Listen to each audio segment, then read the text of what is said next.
À la fin du Moyen-Âge, le viol était inscrit dans la loi comme un acte illégal, contraire à la morale chrétienne et à l'honneur de la victime ainsi que de sa famille. En conséquence, il était puni par la loi. Cependant, ce n'était pas un crime si facile que ça à punir, car il faisait partie d'un imaginaire collectif où les femmes étaient perçues comme des êtres lascifs et provocateurs. Elles étaient donc des sortes d'Ève qui tentaient les hommes du péché charnel.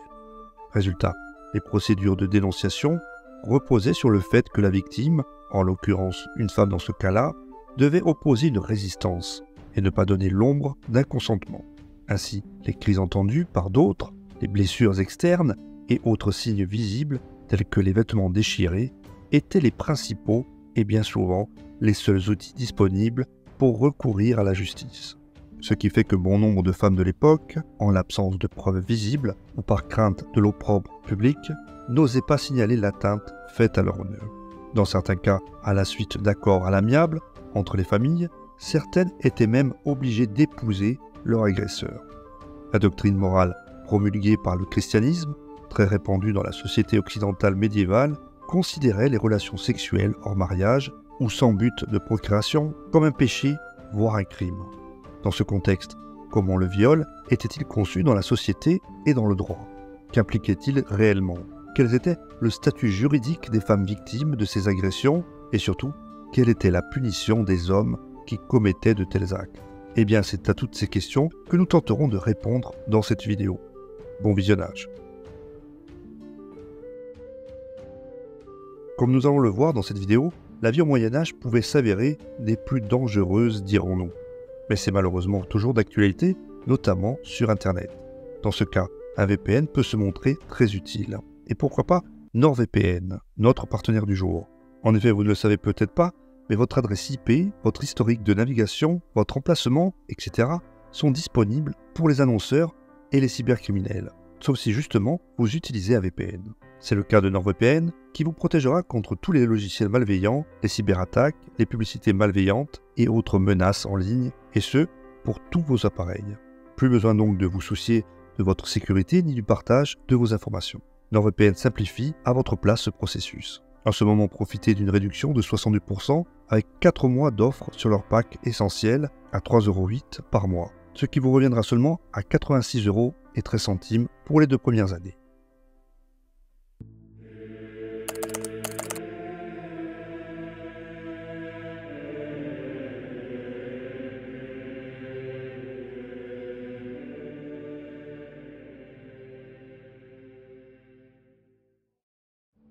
Au Moyen-Âge, l'approche officielle de la sexualité est prédéterminée par la religion, qu'elle soit chrétienne, musulmane ou juive.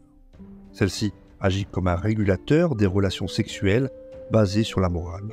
Ainsi, la religion, en l'occurrence le christianisme pour l'Occident, a déterminé et diffusé 2 types de sexualité.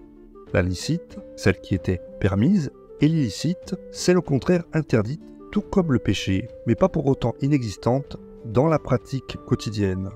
Ainsi, pour tenter de réglementer la sexualité, l'Église, comme nous l'avons vu dans une vidéo précédente, et dont je vous mets le lien en description, s'est efforcée de tout détailler, depuis les positions autorisées jusqu'au jour où le sexe pouvait être pratiqué, et avec la bonne personne s'il vous plaît.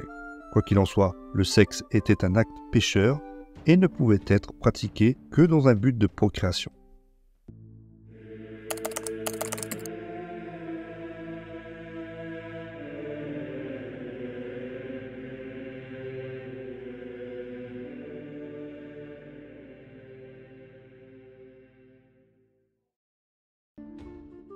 Les ouvrages bien connus de l'époque, comme le Décret de Gratien, un moine qui enseignait la théologie à Bologne au XIIe siècle, font référence au principe selon lequel l'activité sexuelle n'est licite que dans le cadre du mariage, à condition que les rapports sexuels soient uniquement destinés à la procréation. Conséquence inéluctable, tout plaisir mondain conduisant à la luxure ou à la lascivité, et en fin de compte au plaisir, était irrémédiablement sanctionné. Ainsi, les relations sexuelles extraconjugales n'étaient pas seulement une cause de péché, mais aussi une accusation criminelle. Cette idée a été corroborée lors du 4e concile du Latran en 1215, où le mariage a été sacralisé, étant défini comme monogame et indissoluble. Tout comportement sexuel hors mariage ou contre nature, fut ainsi dénoncée à l'époque. En somme, la morale religieuse se préoccupait intensément du contrôle de la sexualité, transmettant ses préoccupations à la société par le biais de codes normatifs strictement réglementés. Toute transgression dans ce cadre révélait en conséquence aux yeux de la société un comportement pécheur. Concernant les viols, la plupart avaient généralement lieu dans la sphère conjugale et étaient bien souvent tus entre les murs de la maison. D'autres cependant échappaient aux barrières domestiques et faisaient partie de la vie publique. Si cette morale sexuelle s'appliquait indifféremment aux hommes et aux femmes, ces dernières se devaient de rajouter à leur exigence morale celle de la chasteté. En effet, la chasteté féminine définissait la renommée des femmes, non seulement pour elles, mais aussi pour les hommes de leur famille, que ce soit un mari ou un père. Par conséquent, le fait d'être chaste pour les femmes, déterminant leur honneur et leur renommée, faisait automatiquement l'objet d'une surveillance stricte jusqu'au mariage. Ainsi, pour analyser le cadre contextuel du viol, à la fin du Moyen-Âge, il est essentiel d'aborder les termes d'honneur et de renommée associés à la sexualité féminine.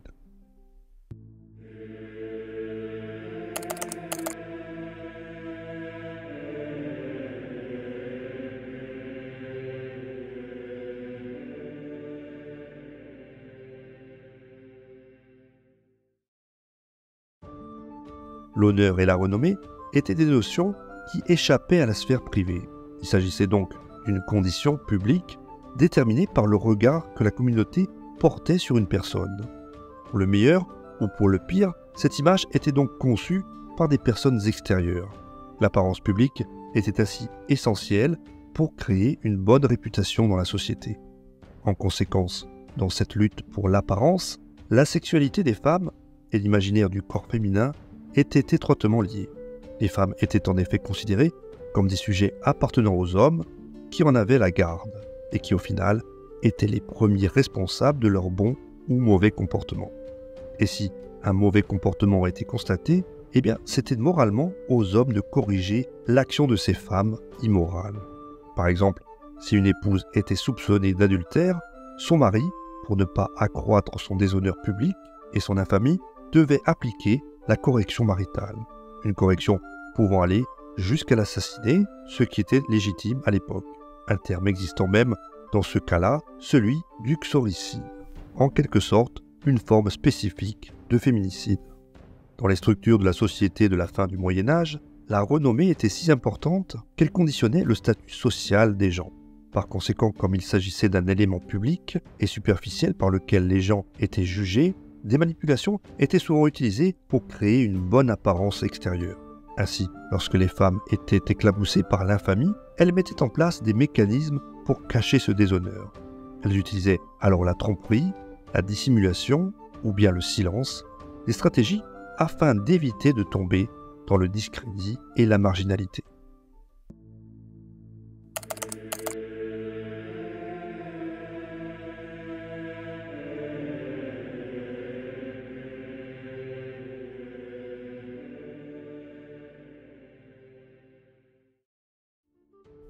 La mauvaise réputation des femmes était donc souvent étroitement liée à leur sexualité, raison pour laquelle un élément essentiel de la bonne réputation des femmes était leur virginité.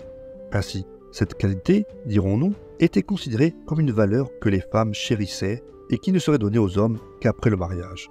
La virginité n'appartenait donc pas seulement à la femme, mais aussi à son futur mari. C'est pour cette raison que le contrôle parental de la virginité des filles jusqu'au mariage était l'une des principales tâches du père. Une tâche qui montrait clairement l'importance accordée à la préservation de la virginité des filles, et ce, pour l'honneur de la famille entière. Garder la virginité intacte était donc un lourd fardeau qu'une femme devait porter jusqu'au moment de se marier, sans quoi cela pouvait rejaillir sur sa propre famille. En effet, la perte de la virginité, volontaire ou non, pouvait avoir des conséquences très graves pour les femmes de l'époque, comme l'abandon socio-économique par exemple. Ces conséquences se répercutaient également sur les hommes de la famille, car étant des sortes de tuteurs, ils étaient responsables des actes féminins. Par conséquent, dans les législations médiévales, la perte de la virginité contre la volonté de la femme était sévèrement punie, même si pour cela, il fallait réussir à le prouver au préalable.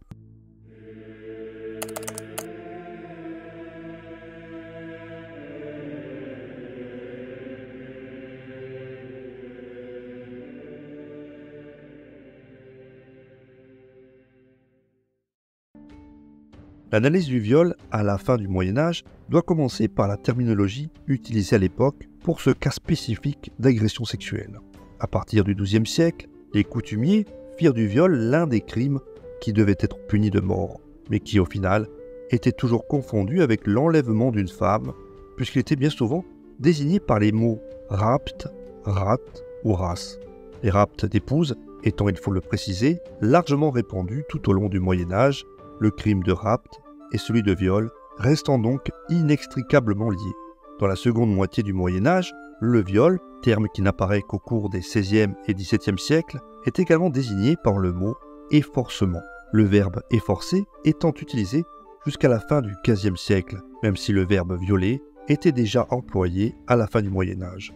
Et pour cause, les coutumiers des XIIIe et XIVe siècles offraient déjà une définition assez similaire à celle d'aujourd'hui. Il s'agissait en effet d'un rapport sexuel, une pénétration donc forcée contre le consentement de la victime. Cependant, pour que l'acte puisse constituer un viol, il fallait que la victime ait tenté de s'y soustraire par ses gestes ou bien par ses cris. À l'époque médiévale, on en est même venu à parler de corrompre la virginité pour désigner la cause directe du viol des jeunes femmes.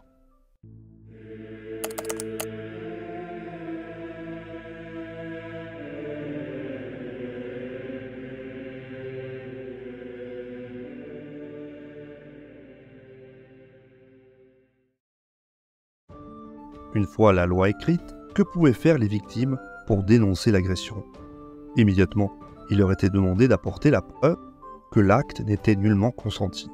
Ainsi, toute procédure de plainte s'accompagnait d'une autre procédure visant à prouver que la femme n'avait pas consenti à l'acte. L'hypothèse à l'époque était que les femmes, par leurs conditions supposées féminines, inséparables d'une nature lascive, auraient pu susciter chez un homme un désir sexuel dont il n'aurait pu se détacher. Une grande partie de la production littéraire de l'époque corroborait d'ailleurs cette pensée chrétienne largement répandue. Une des plus célèbres était le Malleus Maleficarum, ou marteau des sorcières, datant de 1487. Un traité de persécution de la sorcellerie qui reflétait la mentalité selon laquelle le corps féminin était un objet de lubricité et de provocation, ainsi que de tentation charnelle pour les hommes. En conséquence, si l'on supposait que les femmes étaient provocatrices et encourageaient le péché charnel chez les hommes, quelles étaient donc les possibilités d'action de la victime après un viol ? En général, cet acte déclenchait deux types d'attitudes, celle de la dissimulation ou bien celle de la dénonciation.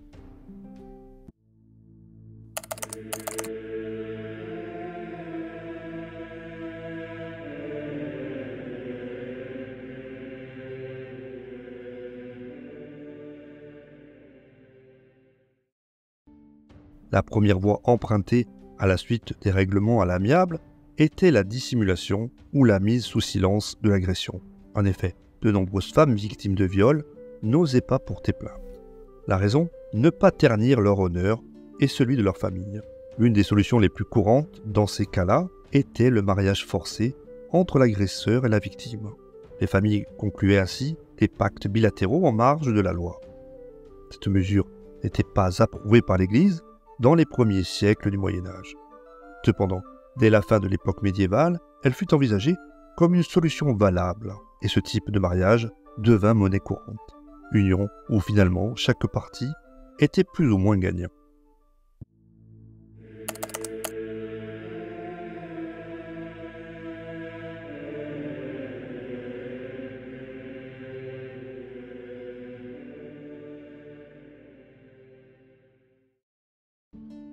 La dénonciation du viol constituait une autre voie d'action pour les victimes après un viol. En se présentant au tribunal, la procédure commençait par vérifier impérativement le consentement éventuel de la victime. S'il y avait un indice supposé qu'elle n'avait pas manifesté son refus absolu, dans ce cas, le viol n'était pas punissable. Raison pour laquelle on exigeait des preuves solides du caractère violent de l'acte, de l'opposition de la femme ou bien de la rapidité avec laquelle l'acte avait été dénoncé.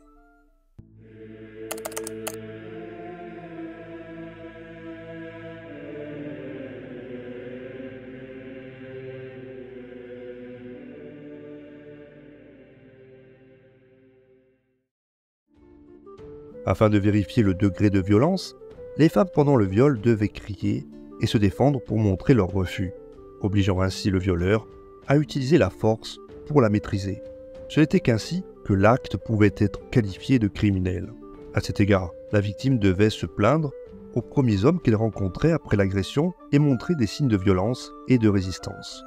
Un ouvrage en particulier montrait bien à quel point dénoncer un viol était un véritable parcours du combattant, ou plutôt devrais-je dire, de la combattante. Les coutumes de Beauvaisis, écrit à la fin du XIIIe siècle par Philippe de Beaumanoir, un bailli du nord de la France, en l'occurrence un officier qui rendait la justice au nom du roi, servait ainsi de sorte de registre de base en lien avec la jurisprudence des règles du pays.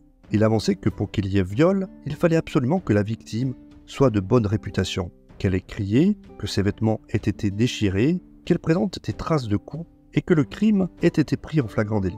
Autrement, on estimait bien souvent qu'elle était consentante. À signaler que l'examen gynécologique était pratiqué depuis le XIIIe siècle, dans le cadre de poursuites pour viol, mais il devait être réalisé très rapidement pour être considéré comme fiable. Et il n'avait d'utilité que si la victime était vierge, la déchirure de l'hymen constituant la preuve. Les témoins oculaires étaient rares, et les accusés refusaient presque systématiquement d'avouer. Au mieux, ils se contentaient de confirmer une relation charnelle avec la victime tout en évoquant son consentement.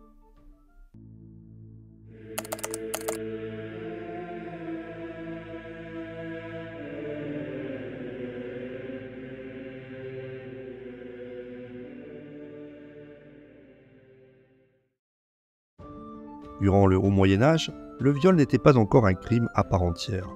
Il était le plus souvent présent dans les codes dits barbares en tant que circonstance aggravante du raptus, c'est-à-dire le fait d'enlever une femme contre le consentement de ses parents, la plupart du temps pour donner lieu à un mariage forcé. C'était par exemple le cas dans le code burgonde, dit loi Gombette, rédigé vers 535 après Jésus-Christ. Les viols avérés étaient punis de plusieurs façons au Moyen-Âge. Dans le cas d'un viol sur une vierge, par exemple, considéré comme un crime impardonnable, c'était bien souvent la peine capitale qui était prononcée. À l'époque, cela signifiait généralement la pendaison, direction la potence. D'autres châtiments existaient aussi, comme le bannissement. Quand l'affaire était réglée en privé, également un arrangement pouvait être trouvé, et ce, suivant la loi du talion, œil pour œil, dent pour dent. En Angleterre, avec les lois Bracton du XIIIe siècle, cela voulait souvent dire que le coupable devait passer carrément par la case castration. Cependant, il faut bien reconnaître que ces sentences étaient rarement appliquées.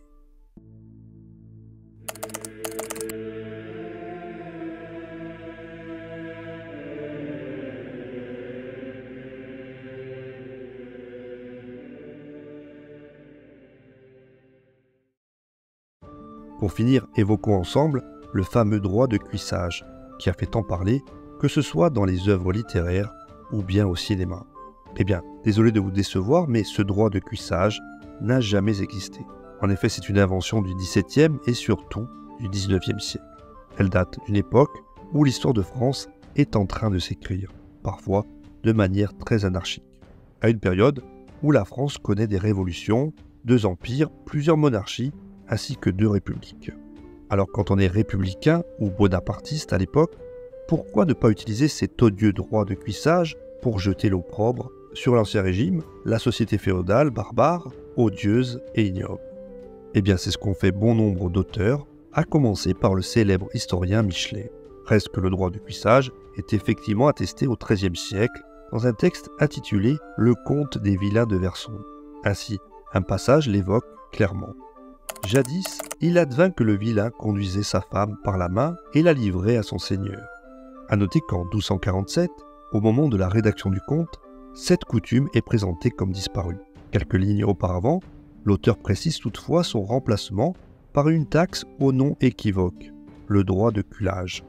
Effectivement, si certains seigneurs ont pu parfois revendiquer ce droit de coucher avec leur sujet, ce n'était pas forcément pour en user, mais plutôt pour gagner quelques sous de plus. Leur raisonnement étant le suivant, puisque ce droit existait autrefois, en contrepartie de cette renonciation, ils exigeaient à la place une taxe, d'où par exemple ce fameux droit de culage évoqué précédemment. Selon l'historien Alain Bourreau, le droit de cuissage est bel et bien un mythe que les anciens se plaisaient à répéter comme une rumeur. Il avait d'autant plus de succès qu'il éveillait les fantasmes sexuels. s'accordant parfaitement avec l'idée d'une forte domination masculine dans les anciens temps. Pourtant, force est de constater que rien à ce jour ne prouve que cette coutume ait réellement existé au cours de l'époque médiévale.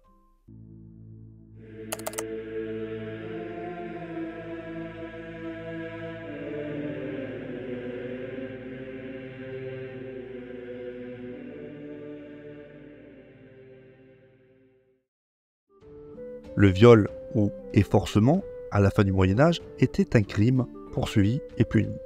Mais pour ce faire, des preuves devaient être présentées au tribunal pour corroborer l'agression. C'était peut-être, après le meurtre, l'un des crimes les plus graves de la société médiévale tardive, en raison de la transgression des normes morales protégées dans le cadre du christianisme.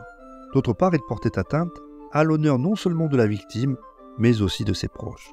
Enfin, elle rompait l'ordre équilibré de la société en rendant l'accès au mariage plus difficile après un viol. En effet, les parents devaient souvent augmenter la dot allouée à une fille violée, limitant ainsi les chances de mariage et portant du même coup préjudice à la création de la famille, cellule sociale centrale au Moyen-Âge.